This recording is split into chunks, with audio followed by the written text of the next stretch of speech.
ఇక్ష్వాకు వంశంలో ఒక మహాపురుషుడు జన్మించి ఉన్నాడు. ఆయన పేరు మహాభిషుడు.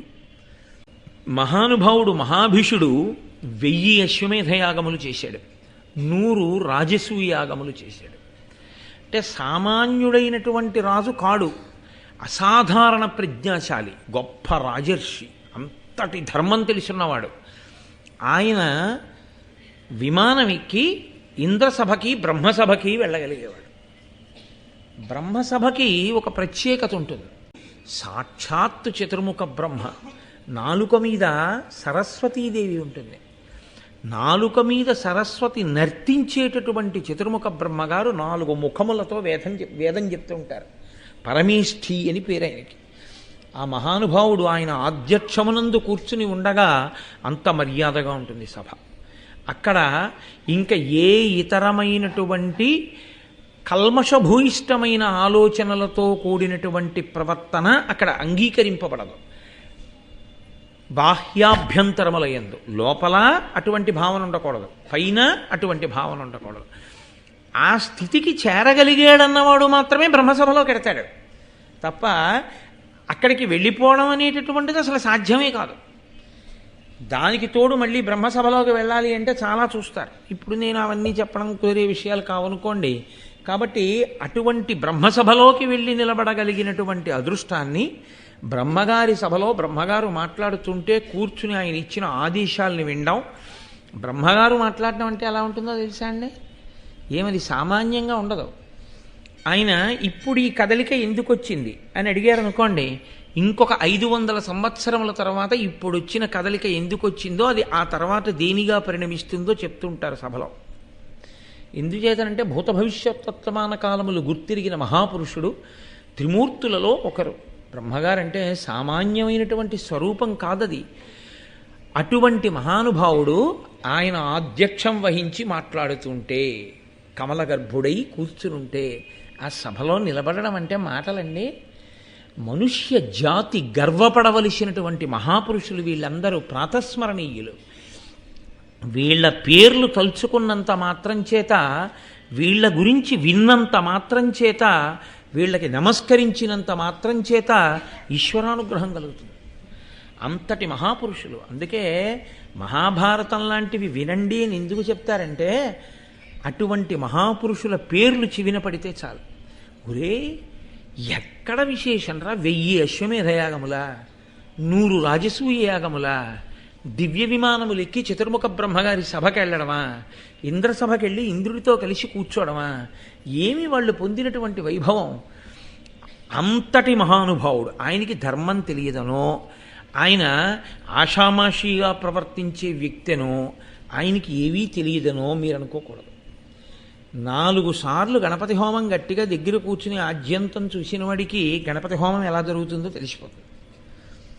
1000 అశ్వమేధయాగములు, 100 రాజసూయాగములు చేసి, అన్ని దాన ధర్మాలు చేసి, అంత ధార్మికుడై రాజర్షి అయిన వాడికి తెలియనిది ఏముంటుందండి? బ్రహ్మగారి సభలో ఎలా నిలబడాలో ఆయనకి తెలియదు, బ్రహ్మగారి సభలో ఎలా ప్రవర్తించాలో ఆయనకి తెలియదు. ఇదే కొత్తగా వెళ్ళాడు ఆయన. ఆయన ఎన్ని పర్యాయములు వెళ్ళాడో బ్రహ్మసభకి. అటువంటి మహాపురుషుడికి ఒక ఆశ్చర్యకరమైన రీతిలో మనస్సు కదిలింది అంటే ఏమనుకోవాలి? నేను మీతో మొన్న మనవి చేశాను. ఏదో ఒక గొప్ప మేలు ఈ భూమికి చేయడం కోసం పరదేవత సంకల్పం చేసింది అని మనం అనుకోవలసి ఉంటుంది. లేకపోతే అసలు అటువంటివి సంభవించే అవకాశాలు ఉండవు. మీరు ఈ ధర్మ సూక్ష్మానికి ఎక్కువ ప్రాధాన్యత ఇవ్వండి. సంఘటనకి, సంఘటన యొక్క వర్ణనకి పెద్ద ప్రాధాన్యత ఇవ్వకండి. అది సంఘటనని నేను సంఘటనగా కేవలం స్పృశించి విడిచిపెట్టేస్తే చాలు. కానీ దాని వెనక ఉండే ధర్మ సూక్ష్మం ఏమిటి? ఆయన ఎటువంటి మహాపురుషుడు, ఆయన మనస్సు కదలడం అంటే మాటలా, దేనికి కదిలి ఉంటుంది, దాని పరిణామం ఏం జరిగింది ఇవాళ మనకి వెంటనే తెలుస్తోంది. కాబట్టి వ్యాసుడు ఇచ్చారు కాబట్టి, నన్నయ్య గారు ఇచ్చారు కాబట్టి మనకి తెలిసిపోతుంది తర్వాత ఏం జరిగిందో. అప్పుడు అలా ఎందుకు జరిగిందో అక్కడ ఉన్న వారికి తెలియదు, ఒక్క బ్రహ్మగారికే తెలుస్తుంది అలా ఎందుకు జరిగిందో. ఆ బ్రహ్మగారి నాలుకని కూడా కదిపింది పరదేవత. ఆవిడ ఏమి చేయలేదు. ఆవిడ సృష్టికర్త, స్థితికర్త, ప్రళయకర్త ఆమె బిడ్డలు.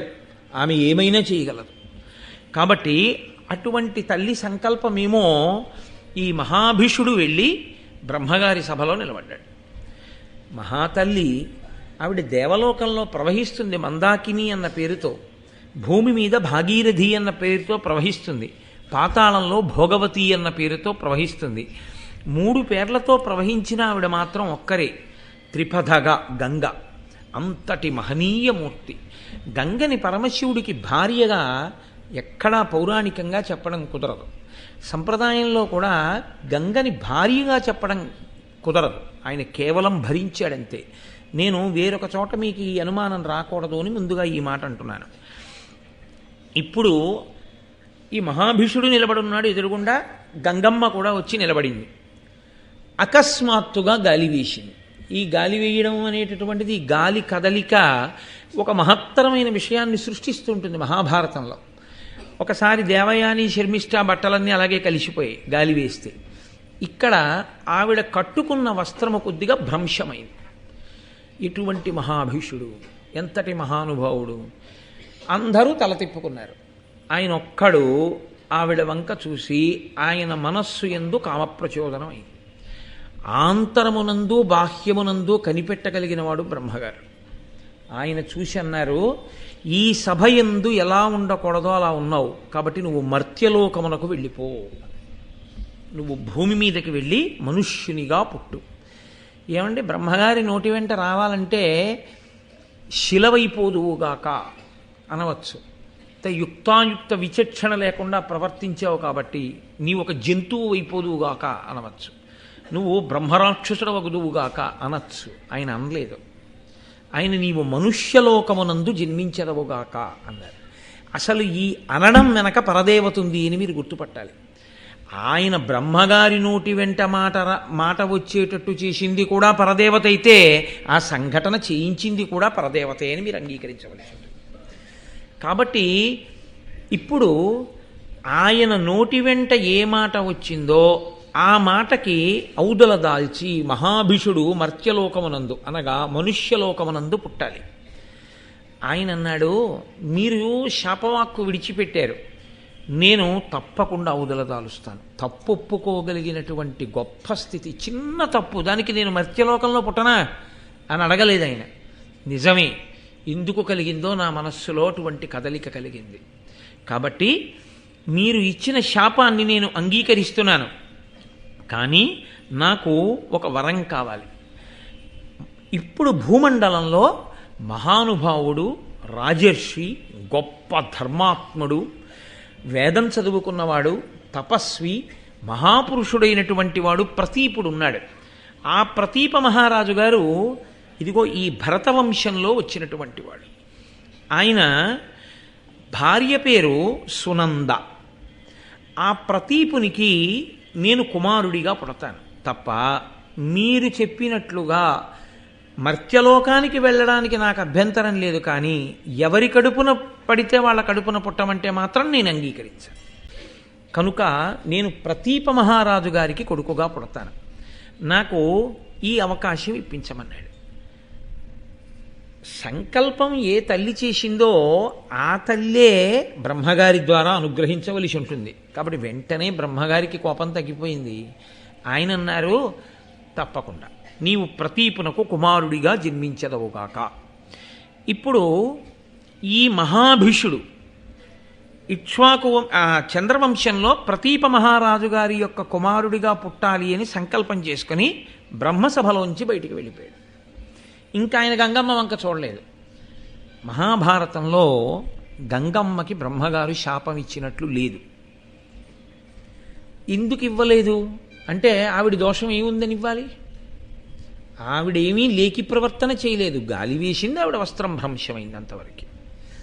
కానీ తన వైపు అలా చూసి అంత శాపానికి గురి భూమండలం మీద రాజుగా పుట్టడానికి అంగీకరించి వెళ్ళిపోతున్నటువంటి మహాభిషుని యందు గంగకి అనురాగం అంకురించి ఆవిడ కూడా వెనకాల వెళ్ళి, ఈయన భూమి మీద పుడుతున్నాడు కాబట్టి నేను కూడా ఇప్పుడు భూమి మీద నా అంశతో కనపడతాను, సాకారముగా నేను కనపడతాను. పాపం వెర్రివాడు నన్ను చూసి కదూ ఇంత శాపానికి గురయ్యాడు, నన్ను ఏ దృష్టితో చూశాడో ఆ దృష్టితో చూడడం ధర్మం అయిపోయేటట్టుగా భార్యనవుతాను. ఎంత ఆవిడ ఇంకొకలా కాదా ఉద్దేశ్యం. అప్పుడు మహాభిషుడు ఏ రూపంతో ఏ పేరుతో భూమండలం మీదకి వస్తాడో ఆ రూపానికి ఆ వ్యక్తికి గంగమ్మ భార్య అయితే అప్పుడు ఆ మహాభిషుడు ఏ పేరుతో పుట్టాడో ఆ పేరుతో గంగని భార్యగా స్వీకరించిన తరువాత ఆ దృష్టితో చూడడానికి, కామదృష్టితో చూడడానికి అభ్యంతరం రాదు. ఎందుకంటే కామము ధర్మంతో ముడిపడుతుంది. ఇప్పుడు ఈ శంతనుడిగా వచ్చాడు మహాభిషుడు. మీరు బాగా జ్ఞాపకం పెట్టుకోవాలి ధర్మం ఎలా నడుస్తోంది అన్నదాని విషయంలో. మహాభిషుడు శంతనుడిగా వచ్చినప్పుడు ఆయనకి తెలుసు, నేను మర్త్యలోకంలో పుడుతున్నాను ప్రతీపునికి కొడుకుగా. గంగ వస్తోంది నాకు భార్యగా అన్న విషయం తెలుసా శంతనుడికి? తెలియదు.